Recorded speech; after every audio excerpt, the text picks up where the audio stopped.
यह कहानी है एक मछुआरे जॉन की। हर रोज की तरह आज भी वो अपनी छोटी कश्ती लेकर समंदर में मछली पकड़ने निकलता है। लेकिन इस दिन कुछ अजीब होता है। अचानक चारों तरफ गहरी धुंध छा जाती है और दूर तक कुछ नजर नहीं आता, जिस वजह से जॉन रास्ता भटक जाता है। तभी उसे एक सुनसान सी कश्ती इधर उधर तैरती हुई दिखाई देती है। हैरान होकर जॉन अपनी कश्ती उस कश्ती से बांध देता है और यह देखने का फैसला करता है कि अंदर क्या है।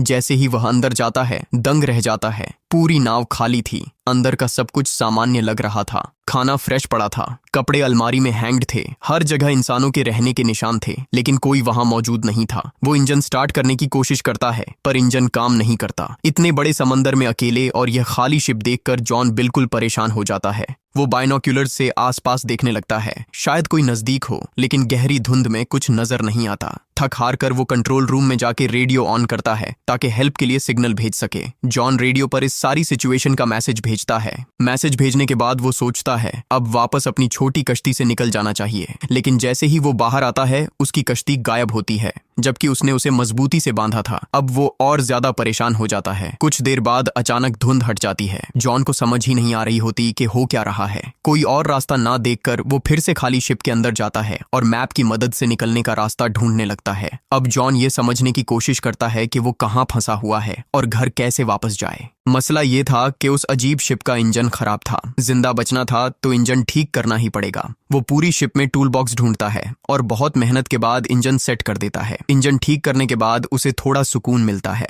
अब शिप चलने लगता है और डायरेक्शन भी धीरे धीरे समझ आने लगती है, लेकिन खतरा अभी दूर नहीं हुआ था। जॉन फिर कंट्रोल रूम जाके रेडियो से कांटेक्ट करता है, लेकिन इस बार भी कोई जवाब नहीं आता। हर चीज अब भी राज बनी हुई थी। फिर वो समुंदर में पेशाब कर रहा होता है, तभी अचानक कोई उसे पीछे से धक्का दे देता है। जॉन सीधा नीचे गिर जाता है, लेकिन किसी तरह उसने रील को पकड़ लिया था और डूबने से बच गया। हवा और पानी का प्रेशर इतना ज्यादा था कि वापस शिप तक आना मुश्किल हो गया था। हिम्मत जोड़कर धीरे धीरे रील की मदद से वो वापस कश्ती पर चढ़ गया। शिप के ऊपर आने के बाद वो नीचे वॉशरूम की तरफ जाने लगता है, लेकिन जैसे ही वो अंदर पहुंचता है, कोई बाहर से दरवाजा जोर से बंद कर देता है। पहले तो जॉन को लगता है कि यह बस हवा के दबाव की वजह से हुआ होगा, इसलिए वह इसे नजरअंदाज कर देता है। लेकिन जैसे ही वह बाहर निकलने लगता है, उसे पता चलता है कि दरवाजा बंद है। घबराकर वह उसे खोलने की बहुत कोशिश करता है, मगर दरवाजा नहीं खुलता। फिर वह जेब से एक सिक्का निकालता है और लॉक खोलने की कोशिश करने लगता है। कुछ भी काम नहीं करता। अब उसे समझ आता है कि वो शिप पर अकेला नहीं है, कोई और भी है जो दिख नहीं रहा पर हर वक्त मौजूद है और उसे परेशान कर रहा है। जॉन को लगता है कोई उसके साथ खेल खेल रहा है और वो जोर जोर से चिल्लाता है,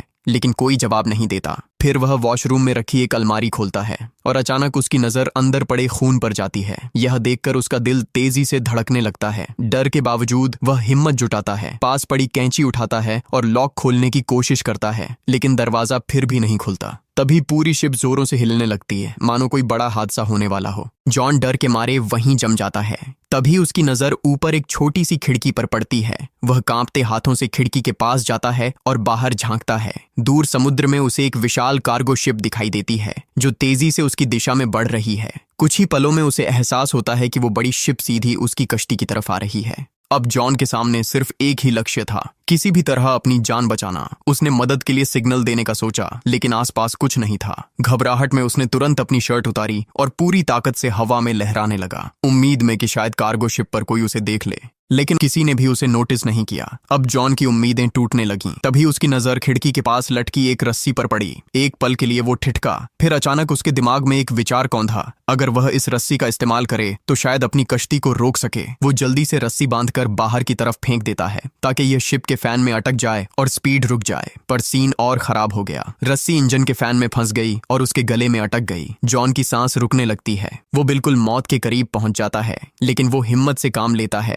और एक टूल की मदद से वो अपना गला छुड़ा लेता है। रस्सी इंजन में फंस चुकी थी, जिससे शिप की स्पीड रुक गई, लेकिन यह काफी नहीं था। वजनदार कार्गो शिप फिर भी उससे टकरा गई। टक्कर इतनी जोरदार थी कि जॉन जमीन पर गिर के बेहोश हो गया। उसे सर पर गहरी चोट लगी। कुछ देर बाद जब वो होश में आता है तो बाथरूम पानी से भरा होता है, और हैरत की बात यह थी कि वो समुद्री नमक वाला पानी नहीं था, बिल्कुल साफ और मीठा पानी था, जैसे कोई जानबूझकर उसे डरा रहा हो। जॉन का हौसला टूट जाता है और वह रोकर बोलता है, तुम जो भी हो मुझे जाने दो। लेकिन फिर भी कोई जवाब नहीं मिलता। वह भूखा, प्यासा और कमजोर हो चुका था। किसी तरह शॉवर से पानी पीता है, पर जल्दी ही पानी खत्म हो जाता है। वह सिंक का पानी पीना चाहता ही था, लेकिन हैरानी की बात यह थी कि अब पानी नमकीन हो गया था। उसे समझ आ गया कि शिप में कहीं लीक है और समंदर का पानी अंदर आ रहा है। अब यह शिप ज्यादा देर तक नहीं टिक पाएगी। घबराहट में वह फिर से दरवाजा खोलने की कोशिश करता है, लेकिन कुछ नहीं होता। रात हो चुकी थी और ऊपर से ऐसा लग रहा था जैसे कोई न दिखने वाली शायद बुरी ताकत पूरी शिप को कंट्रोल कर रही हो। पानी तेजी से बढ़ रहा था और जॉन थकान से सो गया। रात को समंदर में जबरदस्त तूफान आया। शिप बुरी तरह टूट गई और जॉन को भी गंभीर चोटें आईं। सुबह जब उसकी आंख खुलती है तो पानी सिर तक पहुंच चुका होता है। सिर्फ उसका चेहरा ही पानी से बाहर था और लग रहा था कि बस कुछ ही पल बचे हैं। तभी उसे एक हल्की सी क्लिक की आवाज सुनाई देती है, जैसे कोई लॉक खुला हो। जॉन तुरंत हैंडल घुमाता है और दरवाजा जोरदार आवाज के साथ खुल जाता है। पानी का प्रेशर इतना ज्यादा था कि दरवाजा टूटकर गिर गया और जॉन किसी तरह बाहर निकल आया। फिर वह सीधे रूफ पर चढ़ गया ताकि ताजी हवा मिल सके, क्योंकि नीचे ऑक्सीजन खत्म हो रही थी। अब उसे यकीन हो गया था कि कोई इनविजिबल फोर्स उसे तंग कर रही है। वह शारीरिक और मानसिक तौर पर पूरी तरह टूट चुका था। नीचे पानी का बहाव रुक नहीं रहा था और शिप कभी भी डूब सकती थी। जॉन ने तय कर लिया कि वह अब इस शिप पर और नहीं रुकेगा। उसके दिमाग में एक आइडिया आया। उसने शिप से एयर बैग्स निकाले और टूटे हुए बाथरूम के दरवाजे को राफ्ट में बदल दिया। उसने सारी चीजें मजबूती से बांध लीं ताकि राफ्ट ठीक से टिक सके, लेकिन राफ्ट चलाने के लिए और भी जरूरी चीजें चाहिए थीं।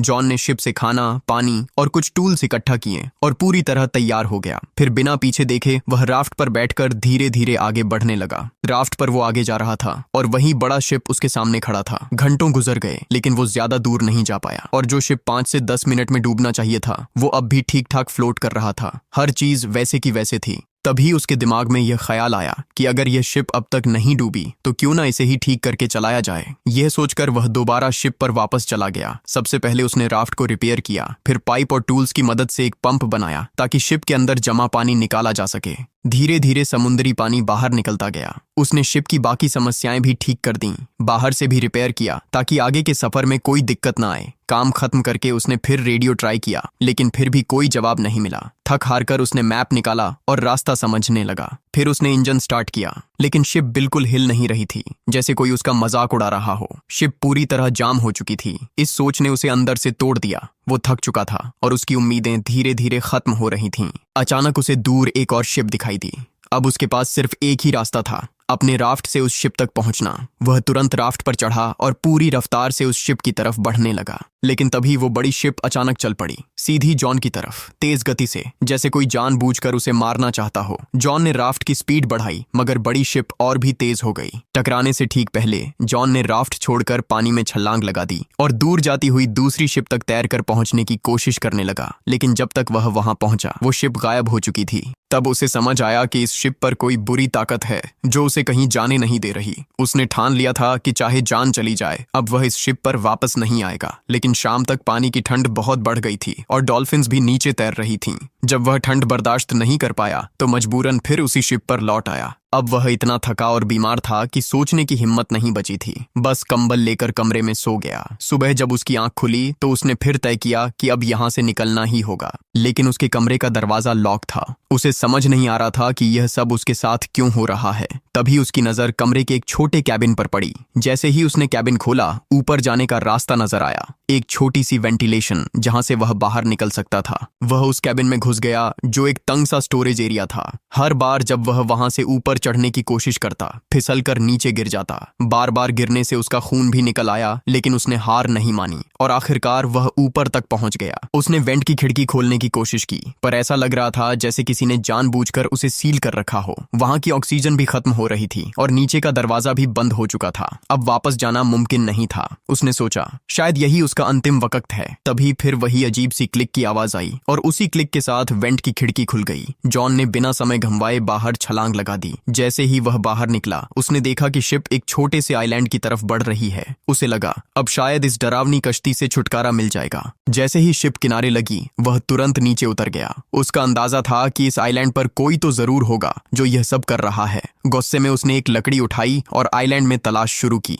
लेकिन पूरा आइलैंड सुनसान था। किसी इंसान का कोई निशान तक नहीं। जॉन फिर से गुस्से और डर से भर गया। फिर जैसे ही वह आइलैंड से बाहर निकला, उसने एक और चौंकाने वाला दृश्य देखा। वही अजीब शिप जिसने उसे यहाँ लाया था, अब बिल्कुल आराम से आगे बढ़ती जा रही थी, जैसे किसी और शिकार की तलाश में हो। अब तक जॉन का यकीन पूरी तरह टूट चुका था। यह शिप और यह आइलैंड किसी बुरी ताकत के कब्जे में थे और यह सब उसके साथ खेल रहा था। फिर भी उसने आइलैंड पर तलाश जारी रखी। घूमते घूमते वह आइलैंड के पिछली तरफ पहुंचा और उसकी आंखों से आंसू बह निकले, क्योंकि यह वही जगह थी जहां से उसका सफर शुरू हुआ था। उसकी पुरानी बोट भी वहीं बंधी हुई थी। सब कुछ बिल्कुल वैसा ही था जैसे कभी कुछ हुआ ही ना हो। जॉन बेहोशी किसी हालत में ये सब देख रहा था। उसे समझ नहीं आ रहा था कि ये सब हकीकत थी या कोई बुरा सपना, लेकिन जो कुछ उसने झेला वह सच था। आखिर ये शिप वापस यहीं कैसे आ गई और इस आइलैंड की असली हकीकत क्या थी? ये सवाल अब भी हवा में लटके हुए थे। अगर आपको यह कहानी पसंद आई हो तो वीडियो को लाइक करें और चैनल को सब्सक्राइब करें। ऐसी ही रोमांचक और डरावनी कहानियां आपको यहीं मिलेंगी।